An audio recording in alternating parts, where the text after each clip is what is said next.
I always translate from my first language to English, and that's why I don't sound natural. Does that sound like you? Because if it does, then this video is for you.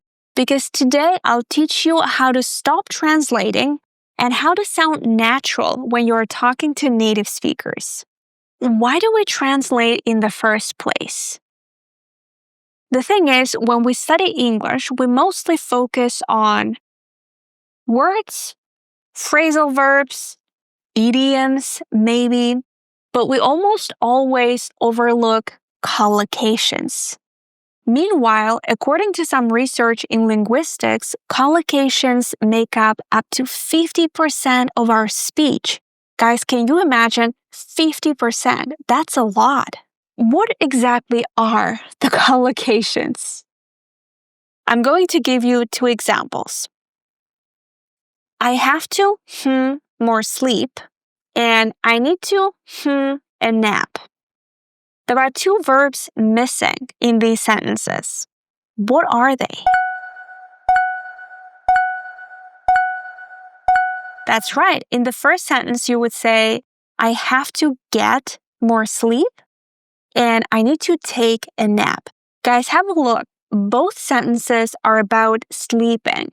But for some reason in English, we say get sleep and take a nap. And these are 2 examples of collocations, ready-made combinations that native speakers typically use together. We don't notice them because they are all over the place. But in this video, guys, we're going to learn 100 most important collocations that will help you stop translating. Let's dive into it. In this video, we're going to focus on collocations with do and make. And you see 7 expressions in front of you. All of them are used with the same verb. Is it do or make? What do you think? That's right. In these phrases, we use the verb do. So whenever we talk about work, doesn't matter, homework, housework, paperwork, we always use the verb do.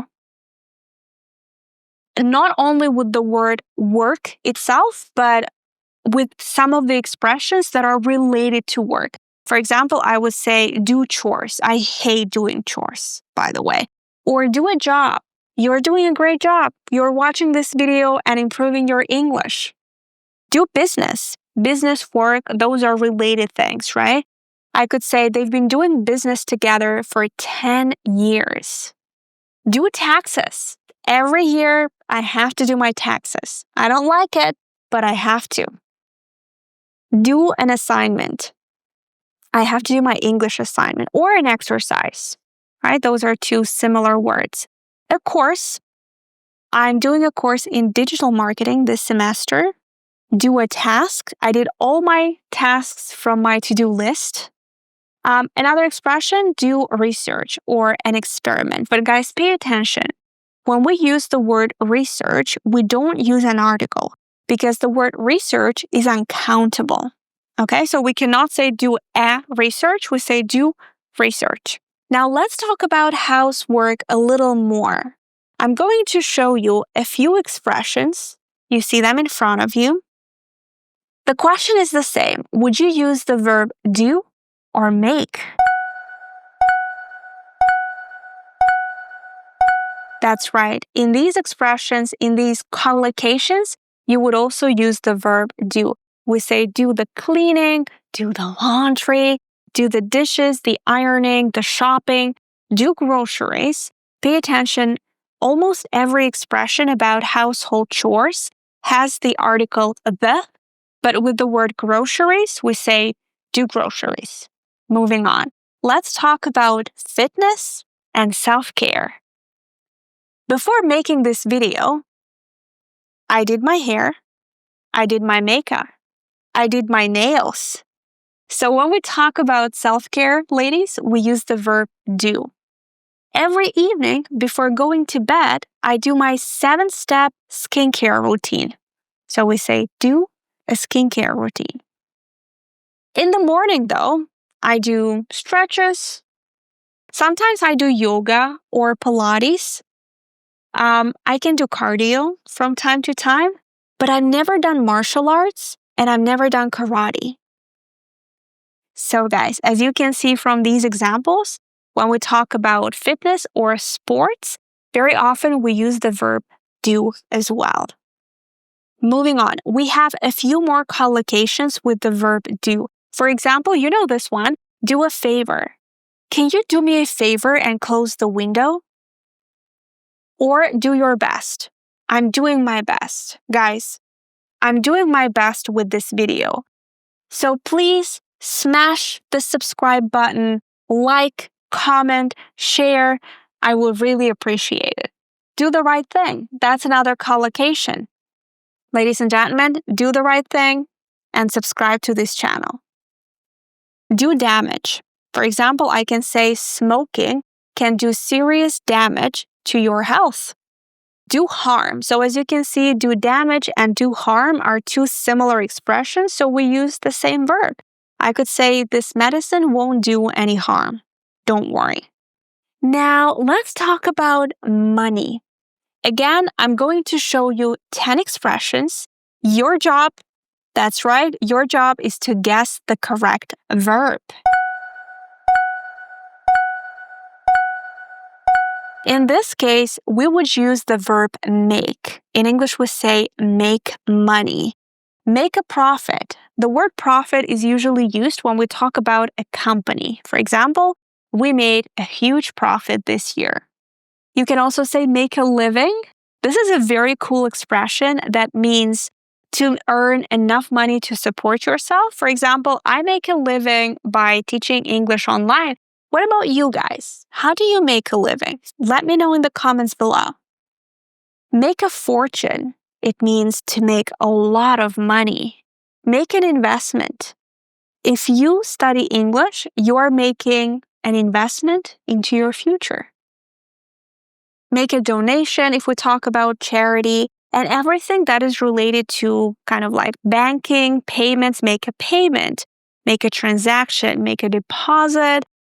Oh, I'm also going to teach you one idiom, make ends meet. This is a cool idiom that means to earn just enough money to cover your basic expenses. For example, if you live from paycheck to paycheck, you can say, oh, you know what? I'm just making ends meet.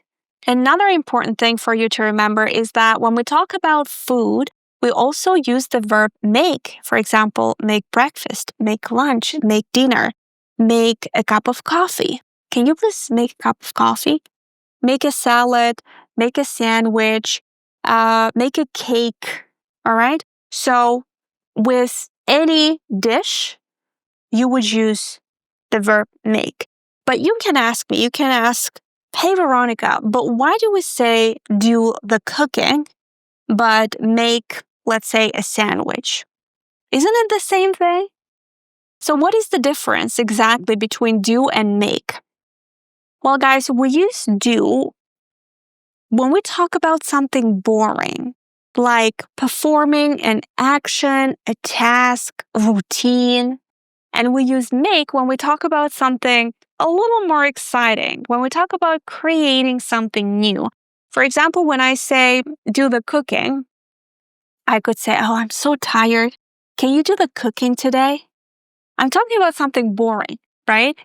But I could say, I made a tuna sandwich for you. So that sounds a little more exciting, like maybe I used a new recipe. So this is the difference, but guys, the rule doesn't always work, okay? But most of the time it works and it might help you choose the right verb. Now imagine that you're talking about plans and decisions. I have a few expressions, a few collocations in front of you. So would you use the verb do or make? Have a look.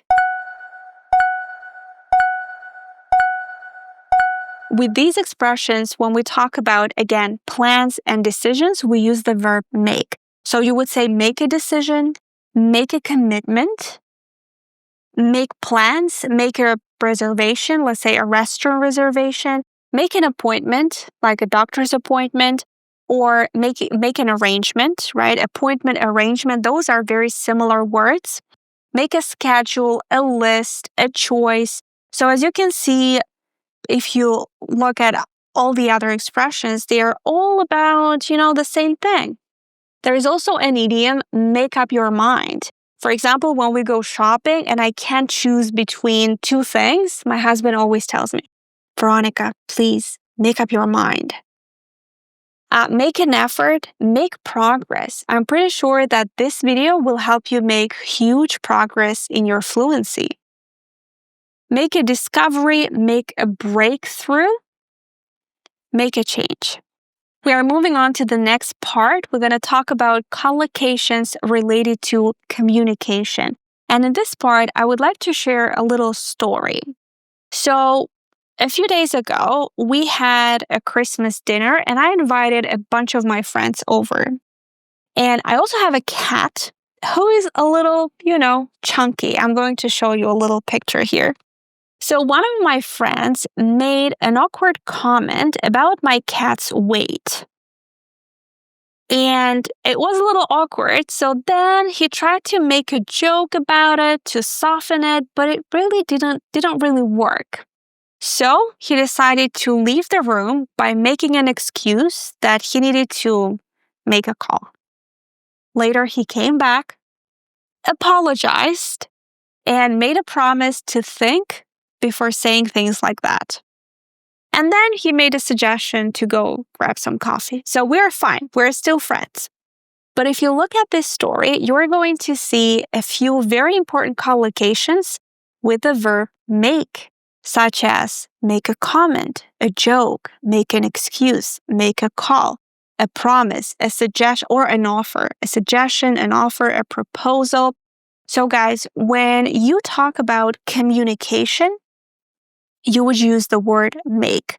Guys, don't forget that you will receive a free PDF with all these collocations and some exercises. So make sure to subscribe to my newsletter by following the link down here below, because it's one thing to watch a video and try to remember them, and it's another thing when you do some practice and you actually put in more effort. So the PDF is down there.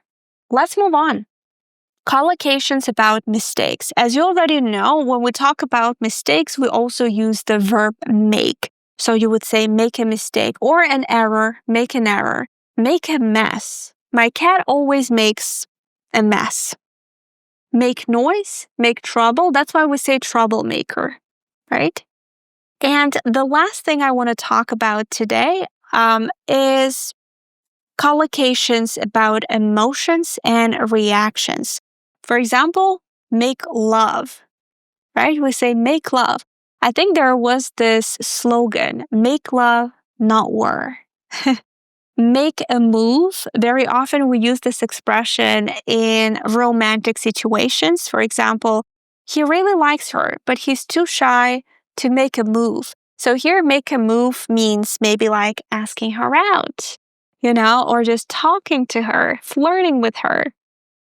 We also have an expression, make a difference, like it doesn't make any difference to me. I don't care. And make a scene.